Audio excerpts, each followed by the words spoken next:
No Senado Federal, as bancadas correm para fechar a lista de parlamentares que vão compor a comissão especial do impeachment, porque o prazo termina depois de amanhã. Os senadores pretendem que tudo seja concluído com tranquilidade e de acordo com o que determina o regimento interno. A garantia vem do próprio presidente do Senado, Renan Calheiros, que repudiou nova tentativa de interferência do deputado Eduardo Cunha. O ambiente relativamente calmo no plenário do Senado escondeu um dia agitado. Nas rápidas reuniões e com a ajuda de papéis e de blocos de anotações, a definição dos nomes dos 21 deputados que vão compor a comissão especial que analisará o relatório de impeachment na próxima segunda-feira. E clima quente também por causa de Eduardo Cunha, o presidente da Câmara dos Deputados, que insiste em conturbar o ambiente. Mais uma vez, ele pressionou o presidente do Congresso, Renan Calheiros, a acelerar o processo, sob a ameaça de paralisar todas as votações. Renan, senadores governistas e até a oposição garantiram que não vão aceitar interferência. O Senado, com responsabilidade, é preciso dizer, saberá separar o interesse do Brasil do interesse de governos, que são efêmeros.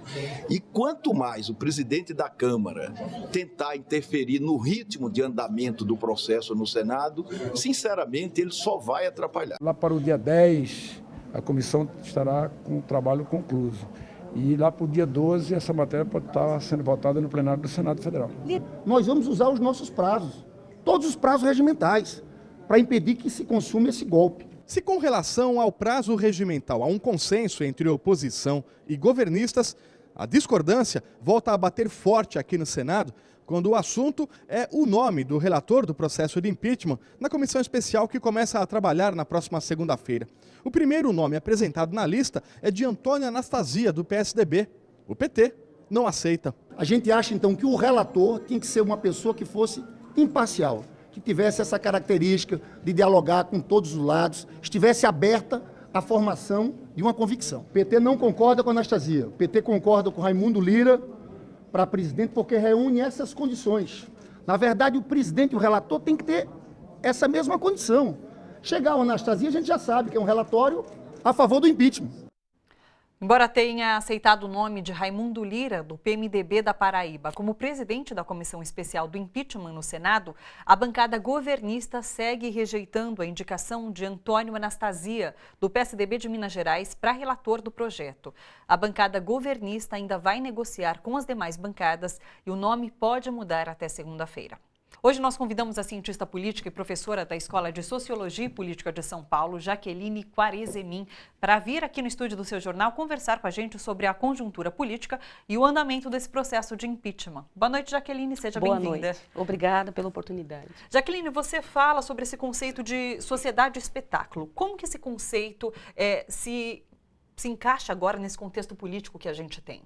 Sim, precisaria mais tempo para discutir o que é a sociedade espetáculo, né? Mas tem um aspecto que é presente na conjuntura, que é um dos aspectos chaves de uma sociedade espetáculo. Por exemplo, quando um juiz manda uma gravação, ele pega uma gravação de um presidente, ele deveria mandar isso para o Supremo, mas ele manda para um meio de comunicação, não é? Porque ele entende que isso é do bem público, é do interesse público, não é? Então, essa questão de interesse público, na fase que estamos vivendo, né, de um neoliberalismo que, inclusive, acha que uma pessoa, o privado entra no Estado e diz, não, se a pessoa não é competente, então tem que tirar, como se fosse uma empresa, não é?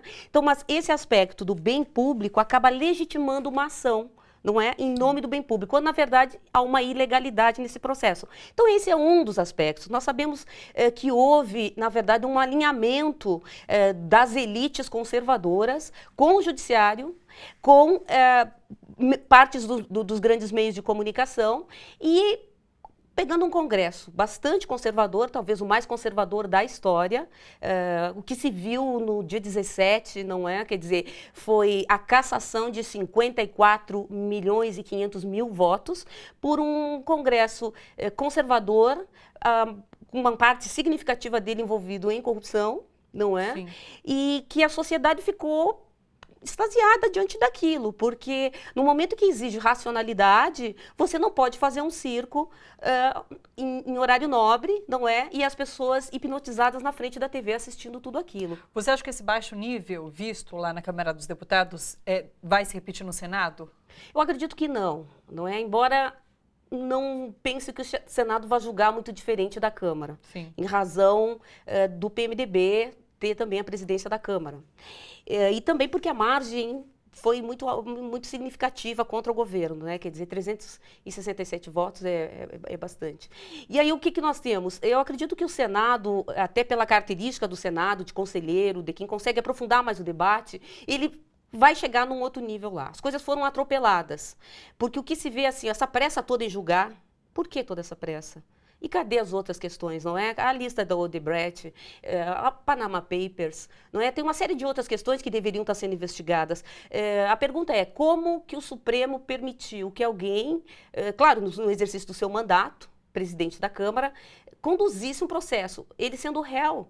Então, só isso já deslegitimaria, no meu entendimento, né? Já deslegitimaria esse processo. No entanto, nós observamos ainda que ainda estão rolando os dados, muita coisa pode acontecer. A imprensa internacional hoje, não é, ela tem um olhar para o Brasil, e isso é importante porque não dá para pensar que isso aqui é uma republiqueta do Pacífico, que vai se dar um golpe e isso vai ficar desse modo. Não, quer dizer, nós temos aí, em pouco mais de uma década, você tem avanços sociais de anos que esse país de retrocesso, não é? Então, quer dizer, a sociedade vai defender essas políticas públicas, ela vai defender esses avanços. E se a gente for pensar que, na hipótese do impeachment consolidar e passar no Senado, nós teríamos o presidente Temer, não é, assumindo a presidência. E o PMDB tem aquele projeto Ponte do Futuro, que ele é extremamente conservador do ponto de vista dos interesses dos trabalhadores, enfim. Jaqueline, em relação à presidenta Dilma, você acredita que ela está sendo um alvo maior por ser mulher? Você acredita que exista esse caráter machista e misógino em relação às acusações contra ela? Então, eu penso assim, ó, a economia é desfavorável, Sim. Os índices de aprovação são baixos, nós temos um cenário internacional também complicado, o PT, ele fez algumas coisas complicadas, porque ele compôs com um campo em nome da governabilidade, com um campo que não é confiável, sabíamos disso desde o início. No entanto, não dá para chorar sobre o leite derramado, tem que olhar para frente, e olhar para frente significa que um dos aspectos que está pesando sim, o fato de ser uma mulher, porque as falas dos deputados naquele dia de votação, e mulheres também têm um discurso extremamente preconceituoso por ser uma mulher presidente. Então, infelizmente, nós temos que admitir isso, né? Quer dizer, o mundo está girando em vários aspectos tecnológicos, avanço das relações sociais, dos direitos, e nós temos aqui ainda esse tipo de preconceito baixo. É uma prova clara do machismo, né? Extremamente machista, é uma sociedade onde se pensa que as mulheres devem ser sempre tuteladas pelos homens. Sim. Então, desrespeito com a presidenta Dilma. Jaqueline, para encerrar, você acha importante as mobilizações nas ruas? Eu penso que os movimentos sociais, os sindicatos, enfim, a sociedade civil organizada que defende a democracia, que sabe que o que está em jogo é a soberania popular, os votos que foram dados à presidente Dilma, vão estar nas ruas, vão defender o mandato. Tem muita coisa ainda para acontecer, a história é dinâmica, as coisas não estão dadas, embora há alguns sinais, e a gente vai trabalhando com isso para construir alguns cenários. Mas eu tenho certeza que o Brasil avançou em vários aspectos, não é no campo aí da informação, e não vai permitir um retrocesso na cara de todo mundo, Sim. né? Pela TV. Legal. Obrigada, Jaqueline, pela sua participação aqui, pelos esclarecimentos. Pena que pouco tempo não aprofundamos nada. Você volta. Obrigada, viu? Obrigada.